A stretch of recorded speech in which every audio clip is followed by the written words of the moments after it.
नमस्कार शेतकरी बांधवांनो, बाजारभाव माहिती या आपल्या यूट्यूब चॅनलवरती तुमच्या सर्वांचं स्वागत आहे. जर तुम्ही आपल्या बाजारभाव माहिती या यूट्यूब चॅनलवरती पहिल्यांदा आला असाल तर आपल्या यूट्यूब चॅनलला सबस्क्राईब करून ठेवा, जेणेकरून बाजारभावाविषयक माहिती तुम्हाला यूट्यूबच्या माध्यमातून मिळत राहील. तर शेतकरी बांधवांनो, आजच्या व्हिडिओमध्ये आपण कांदा बाजारभावाविषयक माहिती पाहणार आहोत. चला तर जास्त वेळ न घेता व्हिडिओ सुरू करूया. तर तुम्ही स्क्रीनवरती पाहू शकता 8 जानेवारी 2026 रोजी सोलापूर बाजार समितीमध्ये जो लाल कांदा आहे त्याची एकूण आवक ही 61,957 क्विंटल झालेली आहे. त्यासाठी किमान दर हा 100 रुपये तर कमाल दर हा 2300 रुपये देण्यात आलेला आहे. तर सर्वसाधारण दर हा 900 रुपये देण्यात आलेला आहे. त्यानंतर पुढील बाजार समिती आहे येवला बाजार समिती. यामध्ये जो लाल कांदा आहे त्याची एकूण आवक 9,000 क्विंटल झालेली आहे. त्यासाठी किमान दर हा 200 रुपये तर कमाल दर हा 1740 रुपये देण्यात आलेला आहे. तर सर्वसाधारण दर हा 1375 रुपये देण्यात आलेला आहे.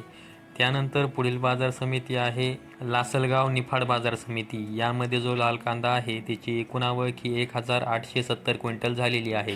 त्यासाठी किमान दर हा 600 रुपये तर कमाल दर हा 1700 रुपये देण्यात आलेला आहे. तर सर्वसाधारण दर हा 1550 रुपये देण्यात आलेला आहे. त्यानंतर पुढील बाजार समिती आहे लासलगाव विंचूर बाजार समिती. यामध्ये जो लाल कांदा आहे त्याची एकूण आवक ही 11,935 क्विंटल झालेली आहे. त्यासाठी किमान दर हा 600 रुपये तर कमाल दर हा 1896 रुपये देण्यात आलेला आहे. तर सर्वसाधारण दर हा 1575 रुपये देण्यात आलेला आहे.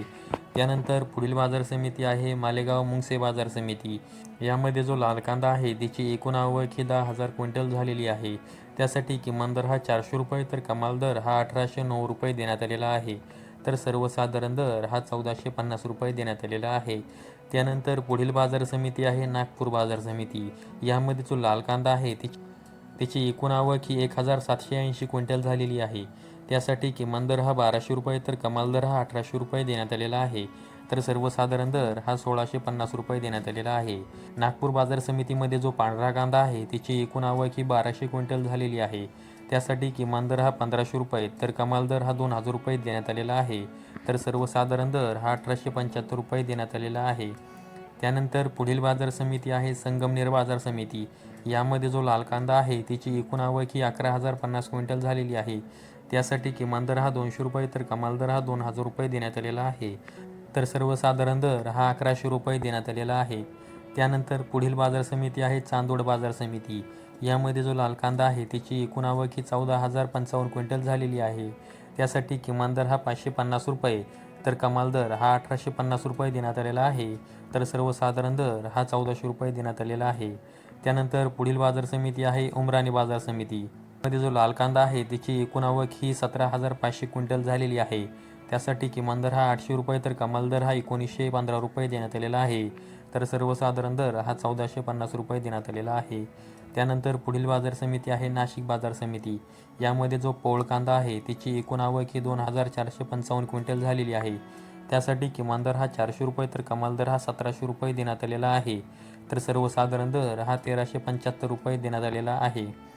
त्यानंतर पुढील बाजार समिती आहे पिंपळगाव बसवंत बाजार समिती. यामध्ये जो पोळ कांदा आहे त्याची एकूण आवक ही 14,400 क्विंटल झालेली आहे. त्यासाठी किमान दर हा 500 रुपये तर कमाल दर हा 2,075 रुपये देण्यात आलेला आहे. तर सर्वसाधारण दर हा 1,450 रुपये देण्यात आलेला आहे. त्यानंतर पुढील बाजार समिती आहे मुंबई कांदा बटाटा मार्केट. यामध्ये जी कांद्याची एकूण आवक झालेली आहे ती झालेली आहे 10,249 क्विंटल. त्यासाठी किमान दर हा 900 रुपये तर कमाल दर हा 2200 रुपये देण्यात आलेला आहे. तर सर्वसाधारण दर हा 1550 रुपये देण्यात आलेला आहे. तर शेतकरी बांधवांनो, आजच्या व्हिडिओमध्ये मी तुम्हाला 8 जानेवारी 2026 रोजी कोणत्या बाजार समितीमध्ये कांद्यासाठी काय बाजारभाव होता याविषयी माहिती दिलेली आहे. अशाच कांदा बाजारभावाविषयक माहितीसाठी आपल्या यूट्यूब चॅनलला सबस्क्राईब करून ठेवा. व्हिडिओ आवडल्यास व्हिडिओला लाईक नक्की करा. संपूर्ण व्हिडिओ पाहिल्याबद्दल सर्व शेतकरी बांधवांचे धन्यवाद.